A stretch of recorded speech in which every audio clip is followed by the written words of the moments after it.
কোলের প্রার্থনায় এবার সাড়া দিল আয়ুষ। বন্ধুরা ভিডিওটা লাইক দিয়ে দেখতে থাকুন। যে মুহূর্তে কিনা ডক্টররা ওটি থেকে বেরিয়ে আসা মাত্রই যখন ইন্দ্রাণী গাঙ্গুলি বলতে থাকে যে কী ব্যাপার ডক্টর, আমার ছেলেটার কী অবস্থা বলুন, আমার ছেলেটা তো বেঁচে আছে, তো ওর অপারেশন সাকসেসফুল হয়েছে। তো ঠিক সেই মুহূর্তে ডক্টররা যখন বলতে থাকে যে আপনি একদম টেনশন করবেন না ম্যাডাম, জাস্ট রিল্যাক্স, আপনার সন্তান একদম ঠিক আছে, সুস্থ সবল আছে এবং সে সম্পূর্ণরূপে রিকভার করে উঠছে এবং he is out of danger. যদিও তার ক্ষতটা অনেকটাই গাঢ়, কিন্তু তার সত্ত্বেও আমরা আশাবাদী যে সময়ের সাথে সাথে সেই ঘাটা একদমই মিশে যাবে। অন্যদিকে এই কথা বলা মাত্রই যখন ইন্দ্রাণী গাঙ্গুলি বলতে থাকে যে আমরা ঠিক কোন সময় তার সঙ্গে দেখা করতে পারবো বলুন তো, একবার শুধু আমি আমার ছেলেকে দেখতে চাই।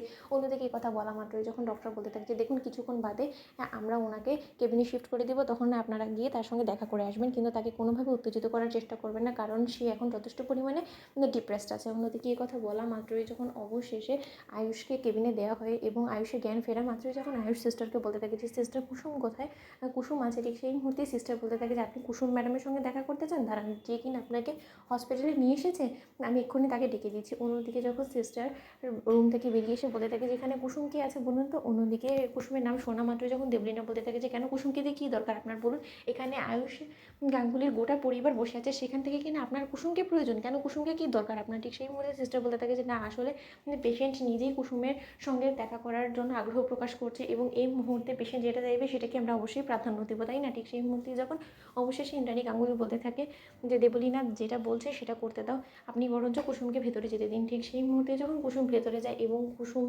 যখন আয়ুষকে দেখা মাত্র অঝরে কাঁদতে থাকে এবং বলতে থাকে যে ছোটো সাহেব আপনি আমাকে পারলে ক্ষমা করে দিবেন, আজকে আমি যদি আপনাকে ফোন করে সেই ডেটার ঠিকানাটা না দিতাম তাহলে হয়তো বা আমার কারণে আপনাকে এতটা কষ্ট পোহাতে হতো না এবং আপনাকে হয়তো বা মৃত্যুর সঙ্গে পাঞ্জা লড়তেও হতো না। আজকে আমার কারণে আপনার গোটা পরিবার কান্নায় ভেঙে পড়েছে, এতটা কষ্ট পাচ্ছে আপনাকে অসুস্থ অবস্থায় দেখা সত্ত্বেও, কিন্তু তার সত্ত্বেও আমি কিচ্ছু করতে পারছি না, এই সব কিছুর জন্য আমি দায়ী, আমি আসলে অপয়া অলক্ষণী একটা মেয়ে।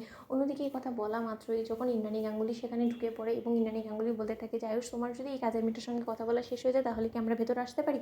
অন্যদিকে যখন আয়ুষ বলতে থাকে যে মা, কাজের মেয়ে কাকে বলছো বলো তো, ওর একটা নাম আছে এবং ও আমাদের কোম্পানির ব্র্যান্ড অ্যাম্বাসেডর এবং তার পাশাপাশি আজকে যা কিছু হয়েছে তার মধ্যে তো কোনো রকম কোনো ওর হাত ছিল না, ও তো এই সব কিছুর জন্য সম্পূর্ণরূপে দায়ী না, ও সম্পূর্ণরূপে নির্দোষ। যে আসল অপরাধী তাকে তোমাদের খোঁজ করা দরকার, সে যাতে কোনো মতেই আইনের হাত থেকে না বাঁচতে পারে সেই ব্যবস্থা করার দরকার। সেইটা না করে তোমরা কেন ওকে দুষ্ট বলো তো, আমার এই কন্ডিশনের জন্য কোনোভাবে ও দায়ী না এবং ও কোনো মতেই জানতো না যে এরকম করে অজয় আমার উপরে ছুরি আঘাত করবো। ও যদি সত্যি জানতো তাহলে ও আমাকে বাঁচানোর জন্য প্রাণ দিতে অবধি দ্বিধাবোধ করতো না। অন্যদিকে যখন ইন্দ্রাণী গাঙ্গুলি বলতে থাকে যে আয়ুষ, তুমি ওর হয়ে সাফাই গাইছো কেন বলো তো, আমি কি একবারও তোমাকে বলেছি যে তোমার এই অবস্থার জন্য আমি ওকে দোষারোপ করছি। অন্যদিকে যখন দেবলীনা বলতে থাকে যে আয়ুষ, তুমি যতই ওকে বাঁচানোর চেষ্টা করো না কারণ আমরা সকলেই জানি যে তোমার এই অবস্থার জন্য কুসুমই দায়ী। তো বন্ধুরা, লাইক এবং শেয়ার করে সাবস্ক্রাইব করতে ভুলো না।